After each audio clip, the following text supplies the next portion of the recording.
Shalom at magandang araw sa lahat and welcome sa ating pagpapatuloy sa pag-aaral ng Noahide Laws and Life Cycle.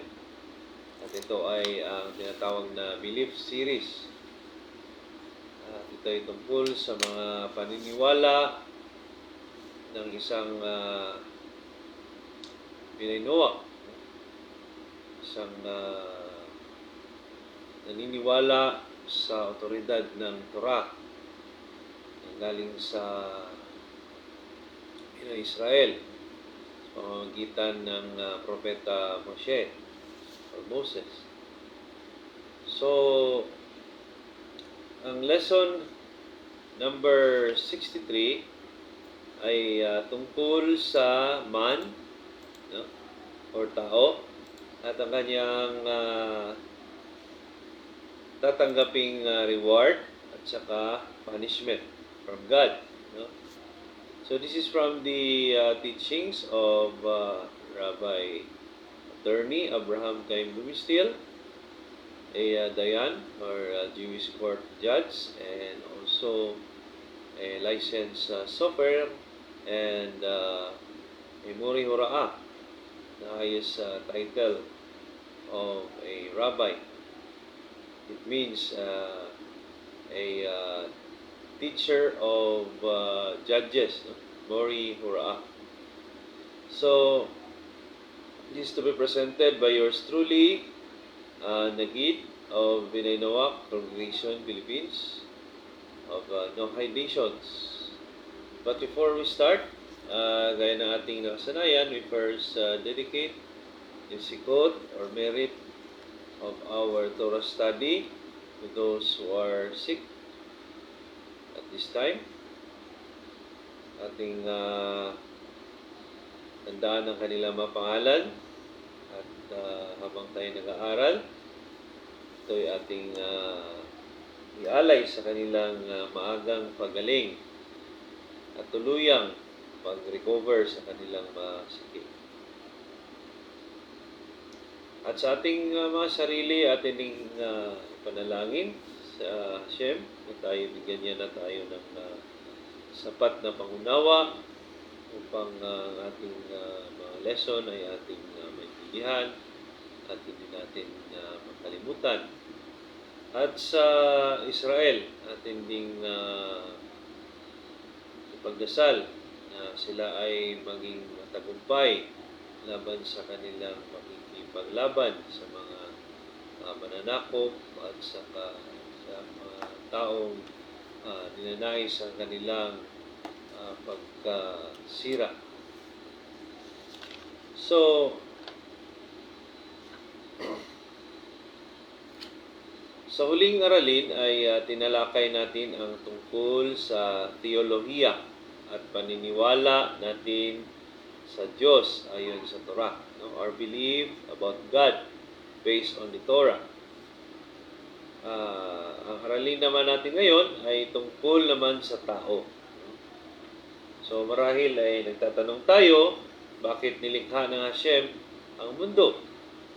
Or ang tao na nasa loob ng mundo? So ito ay marahil ang pinakamahirap na tanong. Upang masagot ito, kailangan unawain ang eksaktong kalooban ng Diyos bago pa ang paglikha. Ngunit, base sa ating naintindihan tungkol sa Diyos, ito ay imposibleng magawa natin. Kasi hindi natin kayang abutin ang kanyang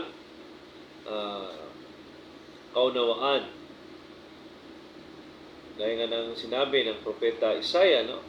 That His wisdom and ours is distant, same as the heavens and the earth. No? Ganun kalayo, ganun yung agwat ng ating pag-iisip sa Kanya. Parang langit din at lupa. So ating isa lang alang-alang na siya ay ganap na perpekto, walang kakulangan o pangangailangan. So hindi niya kailangang lumikha ng mundo. Kaya anumang tatalakayin ng tungkol sa layunin ng Diyos ay mula lamang sa ating pananaw bilang benepisyaryo sa kanyang paglikha. Kung ang Hashem ay perpekto at hindi kailangan lumikha ng tao, ang kanyang paglikha sa mundo ay may tuturing na isang ganap na altruism or ang pinakadakilang acts of love o gawa ng pag-ibig. So ang mga Psalms ay naglalarawan ng paglikha bilang isang gawa ng pag-ibig o acts of love. So, unang-una rito ang Psalm 89 verse 3. Sabi doon ng Haring David, ang mundo ay itinayo ng pag-ibig. So, ito rin ay isang gawa ng pinakadakilang kabutihan. No? So, magkita ito sa Genesis chapter 1 verse 35. Nakita ng Hashem ang lahat ng ginawa niya at narito, napakahusay nito. So nakita ng Diyos ang lahat ng ginawa niya at He said that it is good. So yamang ang Diyos ay patuloy na lumilikha ng lahat ng katotohanan ng hulugan ito na ang kanyang kabutihan at pag-ibig ay patuloy na nagpapanatili sa lahat ng nilikha. So He sustains everything that He created. So also in Psalm 145 verse 9, ang Diyos ay mabuti sa lahat. Ang kanyang pag-ibig ay nasa kanyang mga gawa. So He is good to all and His love is for all that He created. Sa bawat pagkakataon, ang purong pagnanais ng Diyos ay dumadaloy sa bawat atom, in every atom of His creation. No? Hindi lamang sa malalaking bagay, no? Kundi sa pinakamaliit na bagay. Imagine, an atom, no? Dumadaloy ang kanyang will. No? Siya ang nagmamanage kahit na nung pinakamaliit na kanyang nilikha. So, ang pakikibahagi sa katotohanan, sa totoong kabutihan, the ultimate good, paano tayo makakabahagi o makakamtan ito. So, sa Psalm 16, verse 11, sabi doon, ipaalam nyo sa akin ang landas ng buhay. Sabi ng Haring David, nausap niya ang Hashem. Ipaalam nyo sa akin ang landas ng buhay. Show me the path of life. Sa iyong harapan ay puno ng kagalakan. Sa iyong kanang kamay ay walang hanggang kaligayahan. So, when we say walang hanggan, we are referring to eternity, no? So, the only venue for eternity is not in this world. The venue for eternity is in Ulam Haba, no? So, it is beyond this world, no?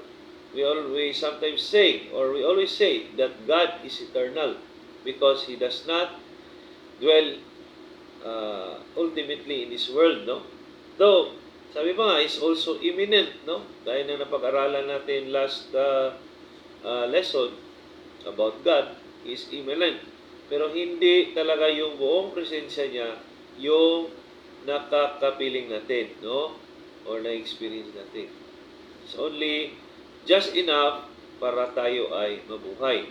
Otherwise, kung tayo ay expose niya ang kanyang entire presence, walang makaka-sustain na creature. No?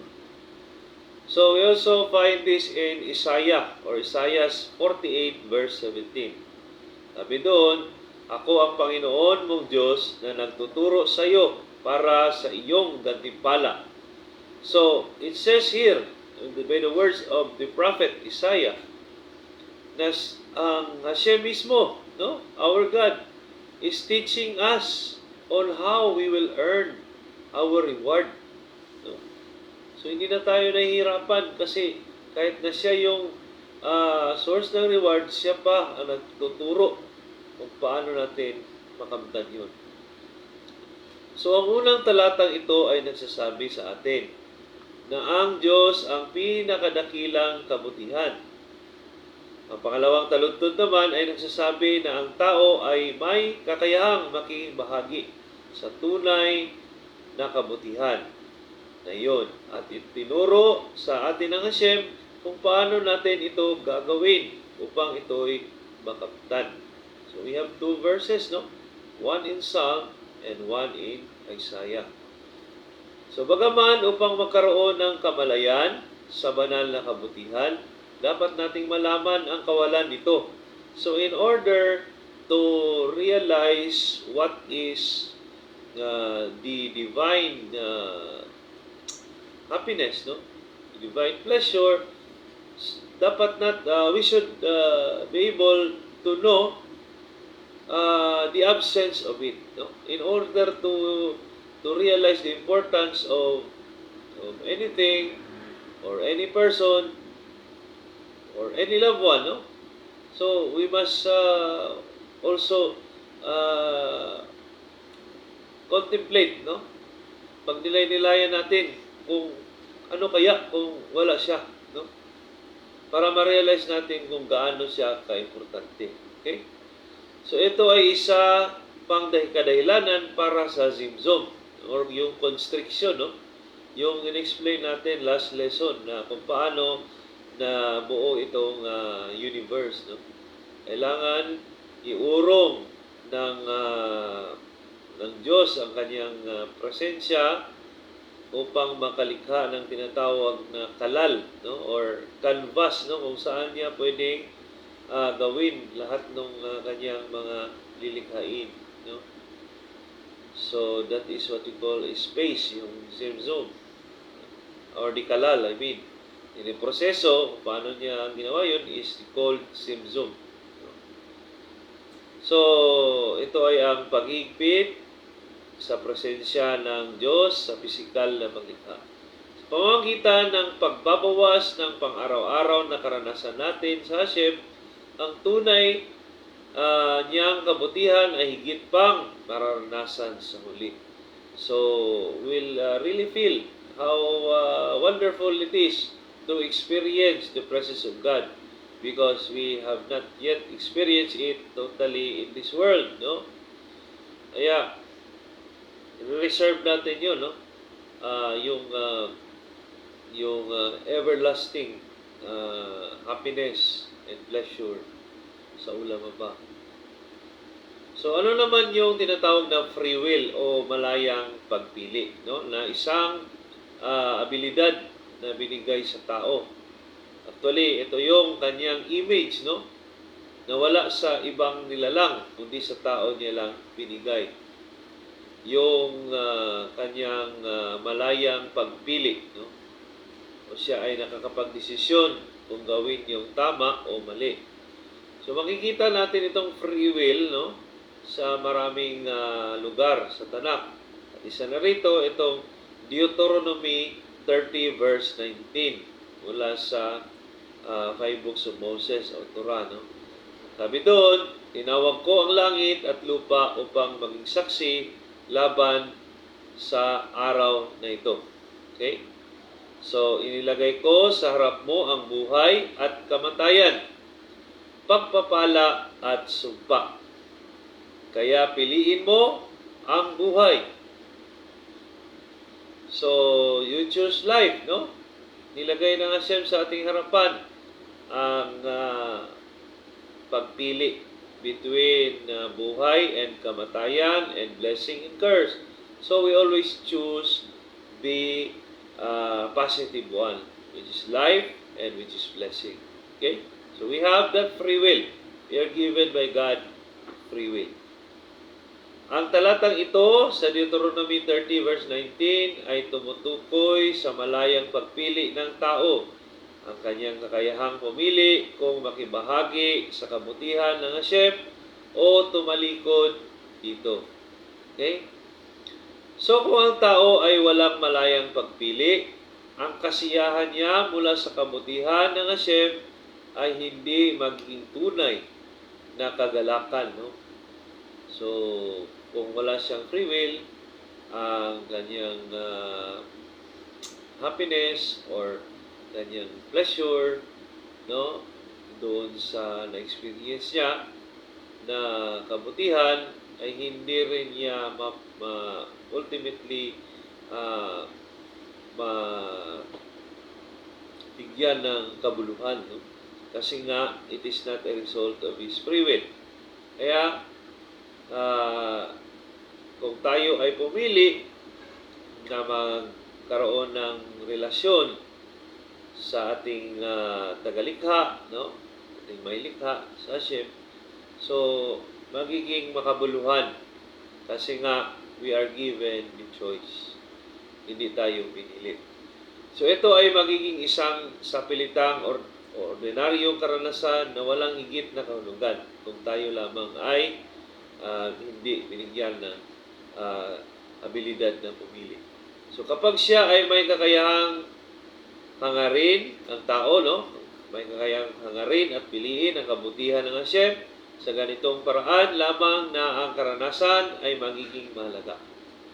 Sa makatuwid, nilikha ng Diyos ang tao na may kakayahan na malayang pumili ng tama o mali. Bukod sa kanya, ang tao lamang ang tanging may kakayahang kumilos na may malayang pagpili. Sa ganitong kahulugan, ang tao ay kahawig ng Diyos. No? Let us remember na may mas malalim na ibig sabihin yung imahe ng Diyos. Hindi ito yung pisikal na kaanyuan, kung hindi ito yung kanyang katangian na nasa kanya, no? Image, like bad image, good image. Hindi talaga yung literal na kamukha, no? Yung pagiging kahawig natin sa ating may likha ay kahawig natin ang kanyang katangian, no? Na siya ay minsan nagsiselos, no? Sabi nga niya, I am a jealous God, na siya ay nagagalit, no? Kapag gumagawa ang tao ng kanyang hindi kinagugustuhan, no? So, yun yung mga image na nasa tao din. Ang tao din, minsan nagagalit kapag siya ay may mga bagay na nakapag-gagalit sa kanya, no? So, those are the image of God na nasa tao, no? Kaya tayo ay nilikha sa imahe ng Diyos, no? So, B'Tselem Elohim, in the image of God. So, bagaman ang malayang pagpili ay nangangailangan ng parehong panloob at panlabas na mekanismo upang gumana. Okay? So, upang mag-function yung ating free will, kailangan may mga puwersang panloob at panglabas. So, alamin natin itong mga puwersang ito or aspetong ito.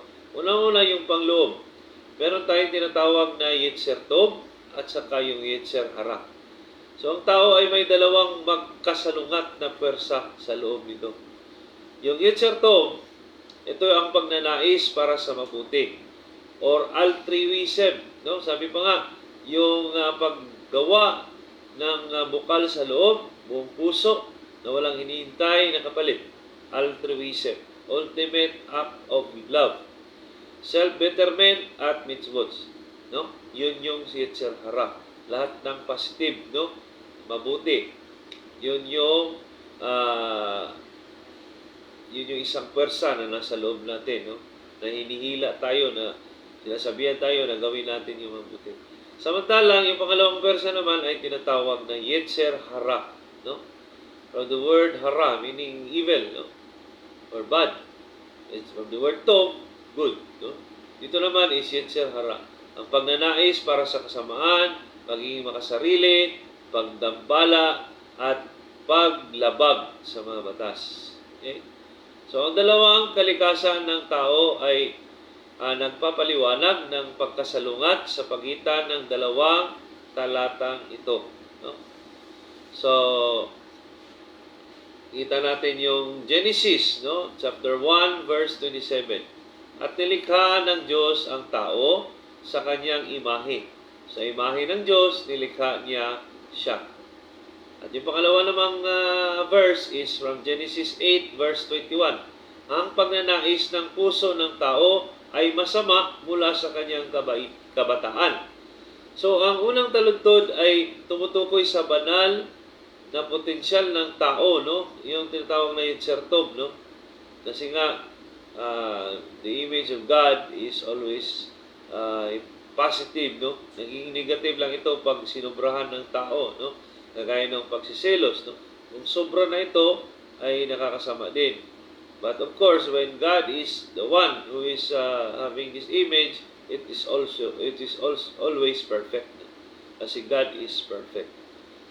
So, ang Yetzer Tov ay ang pagnanais para sa kabutihan. Yun yung nasa Genesis 1 verse 27. While yung nasa Genesis 8 verse 21 naman, ito ay tumutukoy sa mga hangarin ng tao base sa kanyang Yetzer Hara. Pagnanais ng kasamaan. No? Sa Talmud, nakikita ni Rabbi Nachman bar Rav Kisda na ang isang parungit sa parehong aspeto sa taludtod. Sabi doon, at binuo ng Diyos ang tao. So, ito tinuturo ni Rabbi Nachman na ang salitang binuo sa Hebreo ay may dagdag na litrang Yud. So, nakikita niya ang litrang ito bilang parungit sa pagkakaroon ng tao ng dalawang hangarin. Dalawang Yud, dalawa ring hangarin, no? So, yun yung Yetzer Hara at Yetzer Tov. So, ito naman ay mula sa Talmud. No? So, sa kaisipan ng Torah, ang lahat ng mga aksyon at pagpipilian ng tao ay bunga ng isang pakikibaka sa pagitan ng dalawang pwersang ito na humihila sa kanya, either good or bad. No? Siya pa rin yung pipili. So, ang isa ay ninanais ang banal o tama, habang ang isa ay ang kabaliktaran, ang mali. Ang isa ay nagnanais ng kaalaman, ang isa naman ay nagnanais ng pisikal na kasiyahan, no? So, ito ay totoo, no? Kasi karamihan ng tao ay talagang inuuna yung mga pisikal na mga bagay na nagpapasaya sa kanila, no? While ilan lamang yung nagbibigay ng panahon upang sila ay mag-aral gaya ng ginagawa natin, no? Kasi isa yun sa ating magiging baon, no? Pag tayo ay umalis na sa ating katawan. Whatever we obtain as a knowledge, no? O kaalaman dito sa mundo tungkol sa ating Diyos, tungkol sa Hashem, yun yung ating kayamanan, no? Sa kabilang buhay. Kasi hindi naman natin pwedeng dalhin doon yung ating naipong pera, naipong mga kayamanan na makamundo. Okay? So, maaaring isipin na ang layunin ng tao ay upang ganap na huwag pansinin ang kanyang masamang pagnanasa, no? Yun yung maisip kagad natin, no? Na ating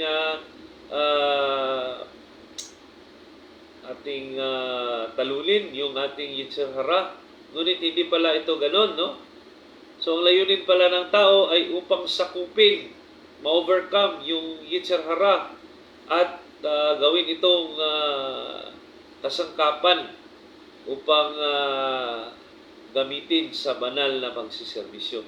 So, ito ay i-convert mo yung Yetzer Hara into Yetzer Tov para ikaw ay magiging mabuting tao, righteous person.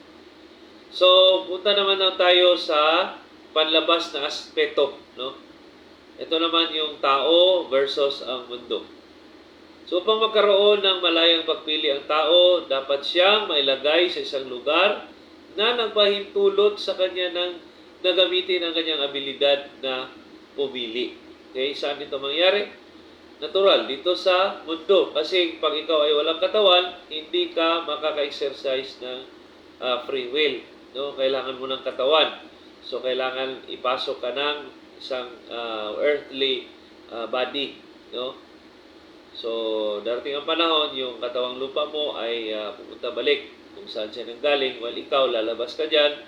Then, ikaw ay haharap upang i-account, no? Kung paano mo ginamit yung katawan mo.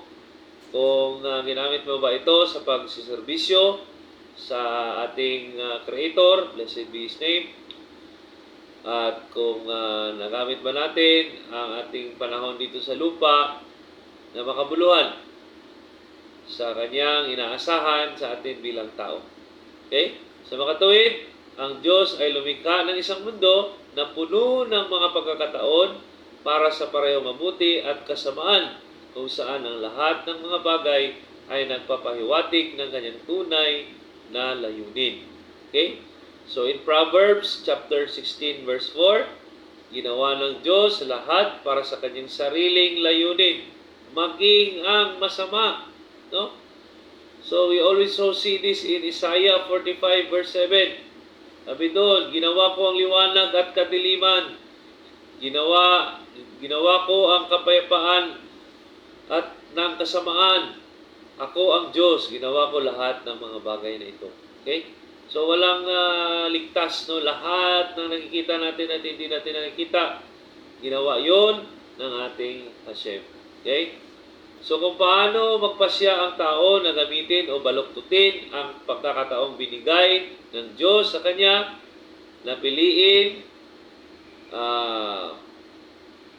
ang kung anong dapat, no? At kung ito ay siya ay nagkamali, so siya ay may 100% na responsibilidad, no? Siya ay responsable sa kanyang mga ginawang pagpili. 100%. So ito rin ang sinabi ng Leviticus chapter 5 verse 17. Kung ang tao ay nagkakasala, siya ay may buong responsibilidad para sa kanyang aksyon. Okay? So again, it is Leviticus 5 verse 17. So dahil ang potensyal para sa kasamaan ay naninirahan sa loob ng tao at pantay sa kanyang kapasidad para sa kabutihan, kaya tinatanggihan ng Torah ang anumang konsepto ng isang all-evil na nilalang. No? So, there is no really all-evil, entirely evil. Kasi nga, there is always a positive side. No? Or may isang demonyo na nanginganyo ng mga tao sa kasalanan. So, ito lang, Yetzer Tov, no? Na nasa loob na natin mismo. No? Hindi na kailangan ng mga kung sino sa labas, kung hindi yung Yetzer Hara, yung Yetzer Hara pa lang, no? Yung evil inclination pa lang, yun yung humihila sa atin, no? Punta sa pagpili ng masama. So, ulit, ang tao ay 100% na mananagot sa kanyang sariling mga kasalanan. So, ano naman yung gantimpala tungkol sa gantimpala at parusa, reward and punishment? So malamang na iniisip natin na gagantimpalaan tayo para sa ating mabubuting gawa at pinarusahan or paparusahan para sa ating mga kasalanan. So ang pananaw na ito ay totoo lamang sa mga batas na lilikha at pinamamahalaan ng tao. Ngunit ang espiritual na gantimpala at parusa ay pinapatakbo ayon sa ibang pamamaraan, no? So yun yung common natin understanding about reward and punishment. It's all about doing bad and you will be punished, and when you are doing good, you will be rewarded. Ngunit hindi 100% na ganoon din sa espiritual na aspeto ng reward and punishment. Kung paanong nilikha ng Diyos ang mundo na may sariling mga konsepto ng cause and effect, no? Sa ganito ring sistema niya, ginawa ang spiritual world. So sa loob ng sistemang ito, ang gantimpala at parusa ay mga direktang resulta ng mga aksyon ng tao kaysa sa ipinapataw para sa isang tao. Okay? So yun yung isang kaibahan, no? So sa spiritual punishment, so hindi ito it's more on automatic na resulta ng kanyang ginawa, no? So parang nagtatapon ka ng bato sa taas, so naturally it will go down, it will hit you, no? Kung saan mo kung pataas, no? Tapos nandiyan ka, babalik din yun sa'yo, no? So, ganon yun. Parang automatic yung result. While ang pang mundong parusa ay idadaan muna doon sa korte, then ipapataw ng isang huwes, no? So, compared sa spiritual world, it's more on direkta na resulta ng iyong aksyon. Okay? So, ang ideyang ito ay makikita rin sa ating Biblia, no? Sa Tanakh, no? Tanakh again stands for Torah, Nevi'im, and Ketuvim. Ito yung buong Old Testament na tinawag, no? Pero hindi talaga ito Old Testament, ito yung original na New Testament, no? Sabi pa nga doon sa Proverbs 5 verse 22, ang kasalanan ng isang masamang tao ay magpapagapos sa kanya.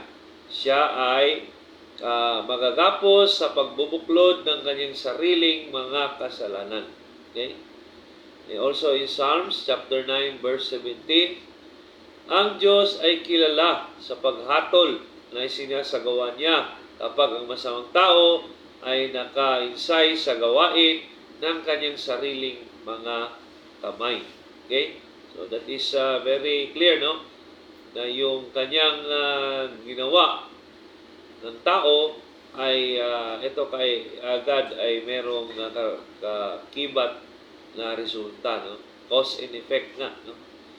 So also in Proverbs 6 verse 27, siya na naghuhukay ng isang hukay ay mahuhulog dito, no? So when you are digging a hole, ikaw ay mahuhulog doon sa butas din na yun. Okay? So that is cause and effect. So ang dalawang talatang ito mula sa Tanakh ay naglilinaw na ang hustisya ng Diyos ay nakaprograma sa espiritual na batas ng universe at pinapatakbo bilang direktang resulta ng sariling mga aksyon. Ito ay pareho din sa gantimpala, no? Paano yung spiritual na hustisya doon sa mga parusa ay ganoon din ang almost ganoon din ang pagpapataw ng gantimpala. Gayunpaman, meron ding konting pagkakaiba. Habang ang parusa ay tiyak na pagtugon ng kasalanan, no? Or ito ay result ng cause and effect, no? Ang gantimpala naman ay binibigay ng malaya, no? So hindi ito kumbaga nakabase, no, doon sa kung anong eksakto na parusa, kundi ang gantimpala ay malaya, no, or liberal, no, ang pagbibigay ng ating Hashem pagdating sa gantimpala o reward. Bukod dito, ang pinakadakilang gantimpala, the ultimate reward, ay sa kawalang hanggan. Okay, ito yun, no? Pag sinabing reward, it is eternal. Habang ang punishment, it is only temporal, no? Temporary lang, pansamantala lamang yung parusa sa mga kasamaan. Dahil nga, nililinis sila, no? Nililinis tayo sa ating mga kasalanan upang tayo ay karapat-dapat na makapasok doon sa paraiso, no? So dahil ang likas na katangian ng gantimpala at parusa ay naiiba, ang mabubuting gawa ay hindi maaring makapagkansila sa kasamaan. Okay? So hindi pwedeng i-barter yung ating good deeds doon sa ating bad deeds. Natutunan ito mula sa Torah, sa Deuteronomy chapter 10, verse 17. Ang Diyos ay hindi tumatanggap ng suhol. So anong ibig sabihin ito? Ipinaliliwanag ng mga pantas or sages na hindi tinanggap ng Diyos ang pagpapalitan ng mabubuting gawa para sa mga masasamang gawa. So ang isang tao ay pinaparusahan sa lahat ng kasamaan na ginawa niya at gagantimpalaan sa lahat ng kanyang kabutihan. So bagaman ang parusa na rapat para sa kanyang mga pagkakasala ay maaaring mabago sa merito ng isang mitzvah ng taos-puso, mapagmahal at pagsisisi. Okay? So judgment or punishment or decree may, no, change, no, may be mitigated by doing a mitzvah or a serious and sincere teshuvah or pagsisisi. Okay? So, another question, no? Meron bang gantimpala sa mundong ito? So, tulad na makita natin sa isang aralin in the future, ang pangunahing lugar para sa gantimpala at parusa ay sa next life, no? After death.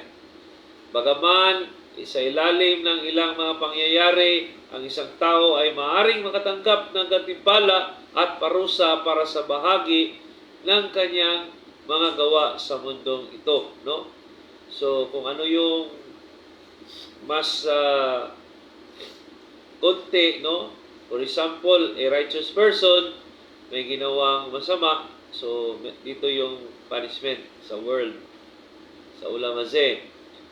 While yung reward niya, kasi malaking yung good deeds niya, doon niya ma-experience sa ulam haba. While yung masang tao na gumawa ng konting kabutihan sa kanyang parents, sa kanyang kapamilya, no? Or sa ibang tao, yung konting kabutihan na yun ay dito yun i-reward sa mundong ito. While yung kanyang kasamaan, napakarami, doon yun ipapunish sa next world. So, tatalakayin natin ito ng higit sa susunod na mga aralin. Okay? So, again,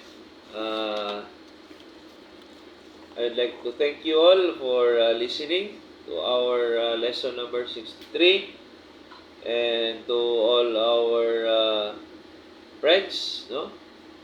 And kasama natin sa Binaynuwak Philippines, no? Mga prayer leaders, community members sa buong Davao Region at sa ibang parte ng Pilipinas at sa ating mga kasamahan sa Philippine Army, lalo na sa Corps of Engineers, no? Binabati ko kayo lahat at aking dinadalangin na kayo ay magkaroon ng proteksyon mula sa Hashem at kapayapaan at naway kayo ay bigyan niya ng inyong mga pangangailangan sa buhay at kapayapaan sa inyong mga pamilya at mahal sa buhay. So, that's all for today. I wish you all shalom and lihit raod.